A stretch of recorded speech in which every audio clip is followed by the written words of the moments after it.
সুপ্রভাত বন্ধুরা। কারণে অকারণে ব্লগের আমি শিপ্রা বলছি। এই তো সকালবেলায় এখন 5:30 বাজে। বললাম না একটা দিনও 5:30টার আগে বেরোতে পারি না এখন আর। শীতকালে বেরিয়ে গেছি 5:20, 25 এরকম অন্ধকারের মধ্যে, কিন্তু এখন 5:30টার আগে একটা দিন বেরোতে পারি না।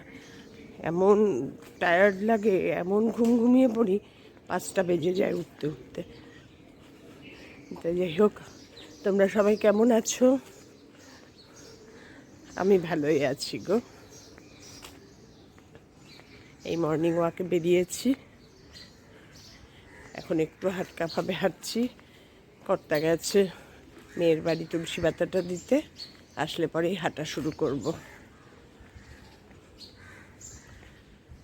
যা গরম পড়েছে না, আজকে সানডে, কালকে মানডে থেকে আমার নাতনিদের স্কুল ছুটি দেয়নি, অনলাইন ক্লাস করে দিয়েছে 7টা থেকে 11:30, মানে স্কুল আওয়ার্সের মতনই একদম। 7টা থেকে 11:30। যাই হোক বাবা, মেয়েটা বাঁচলো যেন না। দুপুর 12টায় যখন ফেরে না, তখন মনে হয় যে ও আর বোধহয় মানে মুখ টুক পুরো কালশিটে পড়ে কালো হয়ে, মানে কিরম একটা যে হয়ে যায় না, এত বাজে লাগে না তখন দেখলে, ভয় লাগে। আর কিছু না, বাজের থেকেও কি বলো তো, ভয় লাগে যে আবার অসুস্থ হয়ে পড়বে না তো। এই তাই হাঁটি, জানি না কতদিন সারভাইভ করতে পারবো, কতদিন হাঁটতে পারবো এই গরমে। সব অসুস্থ হয়ে পড়ছে। ঝুম্পা তো কালকে কাজ করতে করতে বলছে আমার আর শরীর ভাল লাগছে না মামি, আমার কিরকম হাত পা কাঁপছে, কোনো শক্তি পাচ্ছি না। তাড়াতাড়ি করে আমার মেয়েকে দিয়ে অনলাইনে গ্লুকন-ডি আনাই। গ্লুকন-ডি আনিয়ে সঙ্গে সঙ্গে ওকে বোতলে করে ফ্রিজের জল মিশিয়ে গ্লুকন-ডি গুলে দিই, দিয়ে একটু একটু করে খাও, বসে থাকো। আজকে আর বাসন মাজতে হবে না, বাসন আমি মেজে নেব, তুমি শুধু ঘরটা ঝাড়ু দিতে হবে না, জাস্ট মুছে দিয়ে তুমি কোনো মতে চলে যাও। মানে না, আমি এসছি যখন, আমি বললাম না না, একদিনের জন্য, পরে 3 দিন আসতে পারবে না। তারপরে বলে তোমার মতন বাড়ি যদি, আমি বললাম যে সে কথা বাদ দাও। তারপরে ওকে ওই জল টল খাইয়ে বোতলে আবার গ্লুকন-ডি গুলে বাক্স ধরে গ্লুকন-ডি দিয়ে তারপরে শান্তি। আবার সন্ধেবেলায় খোঁজ নিলাম কেমন আছে, বললাম মামি যখন আমি গ্লুকন-ডিটা খেয়ে একটু তোমার ওখানে বসে রয়েছি তখনই শরীরটা ভাল লাগছে, মনেই হচ্ছিল না যে আমার হাত পা কাঁপছিল। তারপরে তো তুমি কাজ করতে দাওনি, তারপরে বাড়ি এসে আমি একদম ফিট, স্নান টান করে ভাত খেয়ে আমি এখন একটু ঘুমিয়ে উঠলাম। খুব ভালো করেছো। কারণ কি বলো তো, ঘাম হচ্ছে প্রচণ্ড, প্রথম কথা।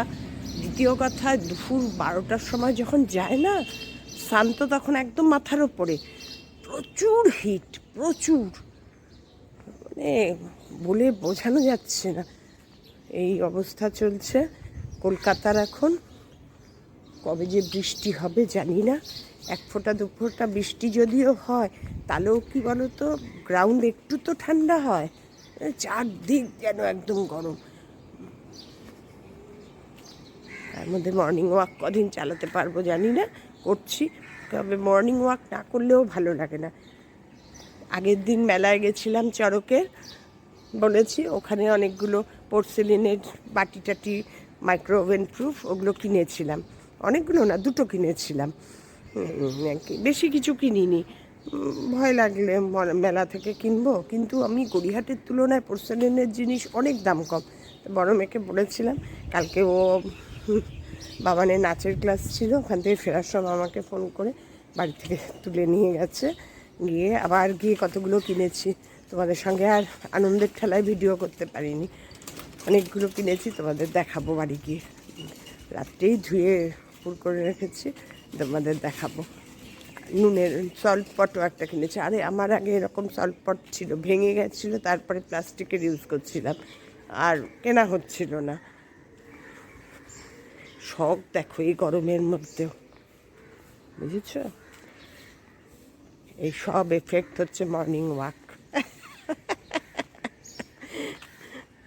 ঠিক আছে, তোমাদের সঙ্গে আবার পরে কথা বলবো, সব দেখাবো বাড়ি গিয়ে। আজকে আর রান্নাবান্না বিশেষ নেই। কালকে ঝিঙে পোস্ত, পোস্ত পেঁয়াজ সব রয়ে গেছে। পোস্ত পেঁয়াজ শেষ হয়ে গেছে, ঝিঙে পোস্ত রয়ে গেছে। ডাল করব একটু, আর একটু পাঁপড় ভাজবো আজকে। এভরিডে ওই এক খাওয়া। এই আজকে আমার কর্তার শুক্তো, মেয়ে কালকে শুক্তো পাঠিয়েছিল, সেই শুক্তো রয়ে গেছে, সেই শুক্তো আছে, প্রচুর জিনিস আছে আজকের জন্য রান্নার কোনো ব্যস্ততা নেই। ঠিক আছে, পরে আবার তোমাদের সঙ্গে কথা বলবো। আজকাল বাজার করা বন্ধই করে দিয়েছিলাম, জানো না। আজকে কর্তার শখ হলো মর্নিং ওয়াকে বেরিয়ে যে আজকে সানডে, চলো একটু বাজার ঘুরে আসি। এই বাজার থেকে দেখো আবার এসছে লাউ, ঝিঙা, বেগুন, সব শরীর ঠান্ডা রাখার জিনিস।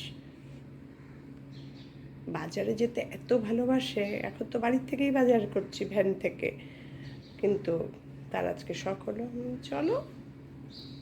সেই হেঁটে এই বাড়ি ফিরলাম 6:20, যেখানে 6টার মধ্যে ঢুকে যাই বাড়িতে, 20 মিনিটেরও বেশি হাঁটলাম আজকে। দেখো তোমাদের তাই বাজারটা দেখিয়ে দিলাম, বাজার করে এই বাড়ি ঢুকলাম। কালকে মেলা থেকে আমার পোর্সেলিনের কেনাকাটা দেখো। এই একটা সল্ট পট কিনেছি, এই একটা বাটি। এই ছোট ছোট বাটিগুলো না মাইক্রোর খুব দরকার হয়, টুকটাক একটু গরম করতে হলে সে বড় বাটি। এই একটা বড় বাটি, এই একটা আর একটু ছোট, কর্তা যখন অল্প দই খেতে চায়, দই অল্প করে, আর একটাই ছোট বাটি। এটাই টুকটাক মিষ্টি টিষ্টি গরম করে খায় যখন মেয়ে মাঝে মাঝে, তখন বড় বাটি বের করতে হয়, তার জন্য এই একটা ছোট বাটি। আর এটা আগের ছিল, এটা আগেরই, এটা ইউজ করা। এই আমার পোর্সেলিনের কালকের কেনা সম্ভার। কালকে আর কিনতে গিয়ে দেখাতে পারিনি, এত ভিড়। কালকে শনিবার ছিল না মেলায়, আগের দিন এত কিন্তু ভিড় ছিল না। কালকে মোটামুটি আগের দিনের থেকে একটু ভিড় বেশি ছিল। ঠিক আছে, আমার ভিডিও দেখতে থাকো, কেমন লাগে জানিও। আমার সব সংসারের জিনিস কেনাকাটা সবই তোমাদের দেখাই। এখন 9:14 বাজে। অ্যাটমসফিয়ার দেখো, রোদ দেখো। বারান্দায় সামনে বাড়িতে একটা কাঁঠাল গাছ আছে বলে একটু ছাওয়া, তাহলে একদম আগুনের মতন দেখো অবস্থা। আর বারান্দায় বেরোনো যায় না, তাও ঝুম্পা আসা পর্যন্ত একটু ঘর বারান্দা করি, তারপরে তো একদম পর্দা টেনে দরজা বন্ধ করে একদম। আজকের ভিডিওটা এখানেই শেষ করছি। এই দাবদাহে আর পারছি না গো, একদম ক্লান্ত ক্লান্ত চেহারা তোমাদের একটু দেখালাম। একদম ক্লান্ত হয়ে গেছি গো গরমে। আমার ভিডিও যদি ভালো লেগে থাকে লাইক করে দিও, আর চ্যানেলটাকে শেয়ার করে দিও প্রচুর প্রচুর, যাতে অনেকেই দেখতে পারে। আমার চ্যানেলটাকে সাবস্ক্রাইব করে নিও। তোমরা সবাই ভালো থেকো, সুস্থ থেকো, সাবধানে থেকো। টাটা, দেখা হবে আবার নতুন দিন নতুন ভিডিওর সঙ্গে।